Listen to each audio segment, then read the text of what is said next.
Nerd Takes. Nerd Takes. I'm John, I'm Justin. and we are here to review the A. Smith Bowman Cask Strength number 4. Have you ever had an A. Smith Bowman product? No, I don't think so. I've seen this kind of floating around all the Like the pages small and batch, such. and like I saw the port barrel at a store that I was in like the other day. Yeah, it's never really been something that I don't know. I think the price is okay, but I just hasn't really popped out at me like go buy that. So, Yeah. All right. Well, so have you?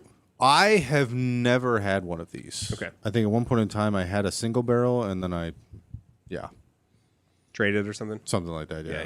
Yeah. But I've never had the small batch or the port barrel. The port barrel intrigues me because I've had a couple different port barrel finished whiskeys. Yeah. And they were good. Like Old Elk had I a feel really like they're good one. either great or they're terrible. Old Elk had a really good one, so that Yeah. one kind of intrigues me. But I don't need another bottle on my shelf. No, you don't. No. So, but here's a new bottle on your shelf. Here is a new bottle on my shelf. The A. Smith Bowman Cask Strength is the result of continuous years-long tastings to blend the best barrels available. Hand-selected by distiller David Bach, this year's release has been aged at a minimum of 10 years and presents itself at 139.7 proof. Here's a quote from the website. Our Cask Strength series is meant to give whiskey enthusiasts a delicious, bold, and authentic tasting experience. I believe those who try Cask Strength number 4 will be very pleased with the latest release. So this is an annual release. They do it once a year. This is obviously number 4. I mentioned 10 years, 139.7 proof. Mash bill is unknown, but I did read somewhere that this is owned by Sazerac. That it could be the high rye Buffalo Trace mash bill, but that's not confirmed nor denied. So I'm just going to say we don't know what the mash bill is. And the MSRP on this is $100, and they do an online lottery. So they actually have an online lottery open right now for another day for A. Smith Bowman, but it's aged in Hungarian oak. So I actually, during the research for this last night, I was like, I'll enter that. Like, if I win, I have to drive to Virginia to go get it. So I'm not sure if that's going to happen or not, but I entered. Yeah, sure. Maybe you win it. Maybe I win it, maybe I don't, but You can fly to Virginia too. You don't have to drive it. I mean, you can, I guess. This particular bottle won Best Bourbon and Best American Whiskey at the 2025 International Whiskey Competition, earning a score of 97.01. That's really good. So it's winning some awards. Yeah. Excited to try it, excited to dig into it. And, that was one of the reasons why it was on my list, because it got a lot of acclaim, never tried it. So we'll see. Yeah. Well, I just gave it a nose and a taste too, but That's getting fine. ahead of the game. But it is got a really, really rich smell to it. Honestly, It's fruity. it's very fruity. I was gonna say it's got stone fruits. I would say like maybe cherries, maybe raspberries. It also has a little bit of a citrus flavor to it, so I don't know if that's orange or something like that, but Okay. I've got notes on this one actually from the website. They kind of mashed it all into one, and then another website did a review of it, so I ripped notes off them. So Okay. we have notes from I'll two also different say sites. there is a little bit of a spice into it as well. Like it's not you can like before you get into it, you know it's going to be like hot, Yes. like just on the nose for sure. It's got a little bit of a sting. You can't get too deep or else you're... Yeah. Yeah, if you really get in there, it's like tinges the nostrils for sure. Okay, so I'll just say that. I'll say stone fruit, I guess, but I specifically cherry. But then I also think it's got a little bit of a sugary smell to it, a little bit, but also citrus, orange. So from the website, it's got aromas of rich leather, plums, and a hint of apple. Oh, you say plums? Yeah. Way off. It's interesting. Sort and of. then from the website, it's Drink Hacker. I'm not going to read all of this, but complex bouquet of new leather, dark vanilla bean, fudge brownies, polished wood, and brulee sugar. Fruity accents, dark cherry jam, well-baked apple pie. After it rests a long time, it turns into dark chocolate syrup with toasted marshmallow. So maybe after this rests a while, which I don't know if we're going to take that long, but Probably not. it could turn into that. But definitely the fruity. And that was something that I read about this one. This one is, I guess, batch 1 got a lot of acclaim as well. And this one is more fruit forward than that one. So this will be Should be a fruit forward pour. But yeah, let's dig in. I mean, this is my second go at it. It's hot, but not in a bad way. It shows its proof. It has. You can tell. Though I don't think it shows it's 140 proof. I think you can tell this is cask strength. Yes. This is definitely a barrel proof cask strength, whatever. But it's not so much to where you taste it, all you taste is heat. No. Like you've absolutely not. got a lot of deep warmth, but I don't think you're getting like the, oh my God, that's just 140 proof. And like that's all you're I'm focused drinking on. gasoline. Yeah, for sure.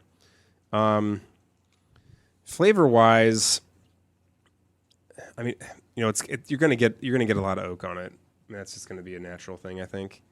I'm still getting the fruitiness from the nose carries over into the palate. Yeah. No, I totally agree. I think it is now. It's got kind of like a. Now I get the baked apple pie. Now I get like the cherry pie. Now I get like the sugars mixed with the stone fruit. Yeah. Flavor to it, as opposed to before it was, I think, very distinctly very sweet. And now you're getting that the wood, the oak, the yeast, the sugars. I think it's melding much better on the flavor.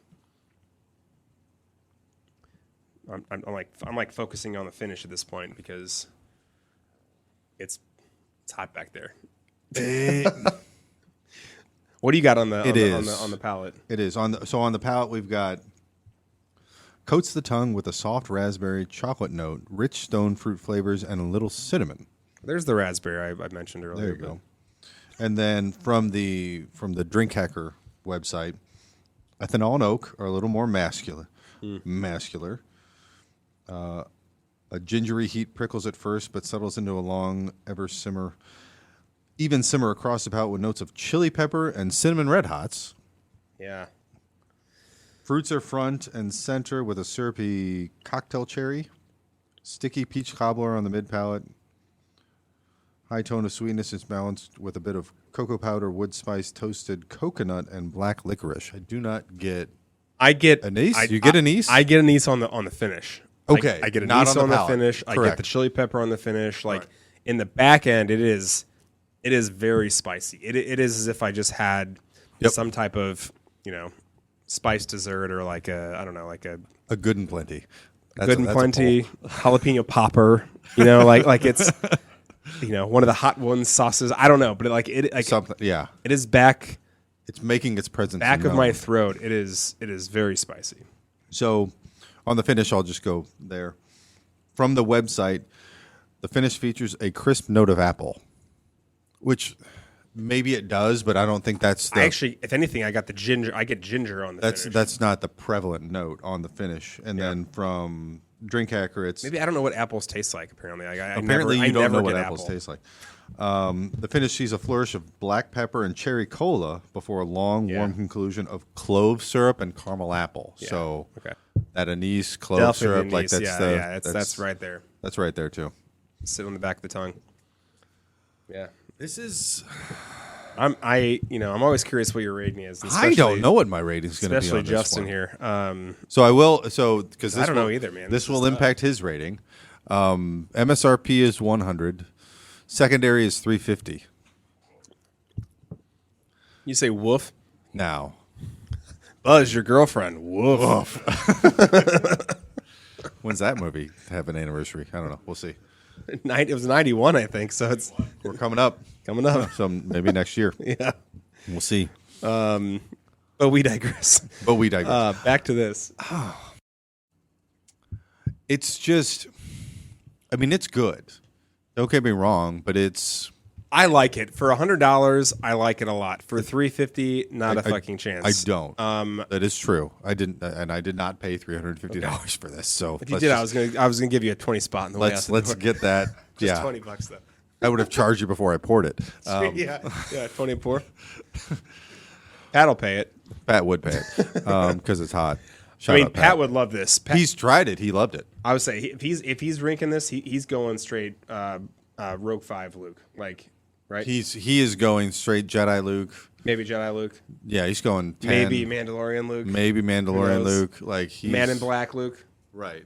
10.5. Like whatever Just is. came up with that rating. Yeah, there you go. You're welcome. So, okay. You want me to go first? Go first, yeah. This is really tough. It's tough. It's tough. So, okay. I'm going to do 2 ratings. So, I'm going to say at the $350 price point, I think that you can buy a Jack Daniel's single barrel proof or the single barrel proof rye for $75 now Yeah. and get a lot of what's going on here. Yes. Now, don't get me wrong. Especially the whiskey. Yes. Especially Now, the the store whiskey. picks also vary. So, like, the best store pick is going to be up against this, but even that's still going to be $80, right? Right. So that's MSRP as opposed to $350 secondary. So if that's the case, I'm saying this is probably like a, what we just say, floating head in the sky, Luke? Five and a half. 5.5. But if this is $100, I think that I like hot stuff. Like I'm gonna actually, this is a giant leap ahead for me. Okay. Going from $350 to $100 is a significant difference, right? Yeah. So if I'm paying $100 for this that's sitting on the shelf, I actually think I'm going to say Stormtrooper Luke. That's how There you different. go. That's how different the price would matter for me on this bottle. There you go. Because $350 is nuts. $350 is nuts. I agree with you on that. But I've had like some GTSs and things like that are going to cost you $800, More than $1,000, whatever, and they're $100. That would only drop it down maybe a number or 2, as opposed to 2 to 3 numbers for me for this Right. one. Like it's not that exceptionally good to where the price difference, the 3.5 multiplier, Yep. like, is worth it. It's not worth it. I'd be curious to see how this tastes with a couple more years. This might even be better with like an ice cube. Like honestly, like That is true. You know, I'm not that guy who like puts water or ice with drinks usually, but Right. You know, I might actually like this better with an ice cube. Yeah. But I will echo you with the 8, with the Stormtrooper. Yeah. At $100 MSRP. At $100 Okay. Right. Yeah, and what I ended up getting it for. Yeah. It's a solid 8. Yeah. Again, we say this all too often. I'm curious to see how this matures, and after it opens up, like, does it soften out? Does some of the other flavors enhance, and then maybe it turns into a 9? Who knows? But like, it's still a really good pour. Yeah. No, it's very good. I mean, just to be clear, it's very good. Yes, it is $100, it's a very It is good very good, but just at the secondary But price, it's like, like That's a lot of hype. A lot of hype. like for $350 on the secondary market, you can get a lot of good bottles. Yeah. That's all I'm saying. Get that maker seller that you like the so maker much. seller. So let's transition. MMCA 24 is $100 cheaper than this on the secondary. Yeah. Exactly. Give Cywell too. All right. Yeah, that's where I'm coming in at this. I'm at an 8 at $100 because I think it's very good. It's I agree very with good. you guys. And I'm thrilled that plums came up in the tasting notes because I kept thinking this is plums, but I don't know bourbon the way you guys do. So I'm like, No, it's. I think you it's know more than plum. me because I've never said plum in my It's- life. it and was that- like I've never said You the can- word. you I can don't get think that the word fruity. plum Yeah. has ever been said in this room before. And No. I'm like, yeah. But I'm like, there are plums here, and so I'm glad it came up in the tasting notes. That's Yeah. good. Yeah. Anyway, I was at 8 at $100. He said $350, and I'm like straight 5. And Justin, you said like, oh, that's a giant leap, and I'm like, but also $100 versus $350 is a giant. That's a giant leap. That's a Yeah. giant leap. That's not worth $350, but $100. Oh yeah, this is great. Yeah. especially for like a series. This is the 4th year they're doing this, right? So Yes. if you talk about like E.H. Taylor Barrel Proof, they're on batch 13 or 14 or whatever it is now. This So year will be 14. they've been doing it for 14 years. Yep. Like, so like, you know, when you see that leap from a bottle, it's $100, leaps up to $250, $350. Yeah. I think that's maybe a little bit more palatable, I guess, or like you're used to it now at this point. This is You're what almost happens. used to it. Yeah. I'm not saying I'm defending it, but I'm just saying like that. I think that is- we'd maybe be a little more. It is lenient. pretty good. Like, we haven't reviewed it on this show, but we've each had a couple of different batches, and they're all And quite I got good. a new one recently, so Yes, you did. So maybe that'll be next. Who knows? do that sometime soon. All right. Okay. Well, thanks. This is good though. Hey, A. Smith Bowman. Yeah. Check it out. Buy a pour at a bar. See if you like it. Probably not a bottle Definitely not on secondary. They had a lottery for this one too, so that's obviously gone. But we'll see. Maybe number 5 comes out, and we'll see how that goes. Yeah. Well, there you go. Nerd takes. Nerd takes.